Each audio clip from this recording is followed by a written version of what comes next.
এরকম করে আস্তে আস্তে বড় হয়ে পয়সা যায়, তাই না? এটা প্রায় গাছে কিরকম?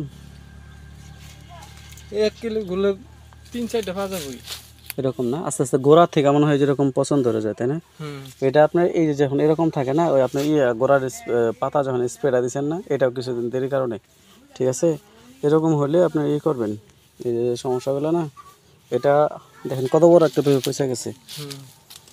এরকম থাকলে আপনার যদি এরকম বেশি থাকে, ঠিক আছে, বেশি থাকলে আপনার এমিস্টারের সাথে কার্বনডাইঅক্সাইডটা দিয়ে দিবেন। আর আছে কি এরকম গোড়াটা একটু দেখে দেয়।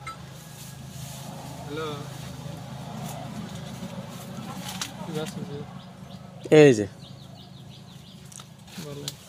লক্ষণটা এখান থেকে শুরু হয়, এই যে এরকম করে আস্তে আস্তে এই যে ডাগ্গা থেকে পচা শুরু হয়ে গেছে, ডাগ্গা থেকে আস্তে আস্তে পচা বেশি হয়ে যায়, তারপর এরকম হয়ে যায়।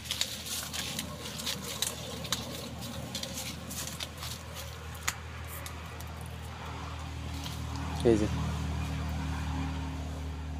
দেখেন, এই যে ওই স্প্রেটা না দেওয়ার কারণে গোড়াটাতে সমস্যা দেখা যাচ্ছে। এই যে স্প্রেটা না দেওয়ার কারণে এই দেখেন আস্তে আস্তে ডাটাটা হলুদ মানে মরে যেতেছে আউরা, ঠিক আছে? এই যে পেঁপেটা মনে হয় ফোটা হয়ে গেছে, এই জন্য আপনার স্প্রেটা ঠিক মতো দিয়ে দেবেন।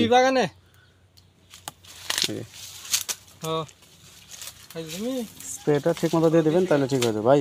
ওটা হচ্ছে যেটা হচ্ছে বড় পেঁপে ডাটা যেটা ভাঙ্গা পড়ে যায়, ওটা আপনার গোড়ায় এমিস্টার টপ আর হলো কার্বনডাইজিম, তাহলে এটা ঠিক হয়ে যাবে।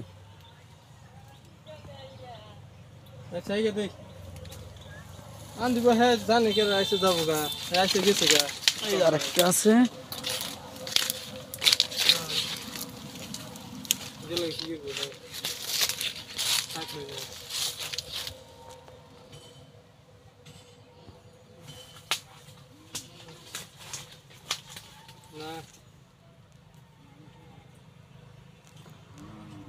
এটা দুটা কারণে হয় তাই, এটাই যে দুইটা কারণে হয়, ঠিক আছে?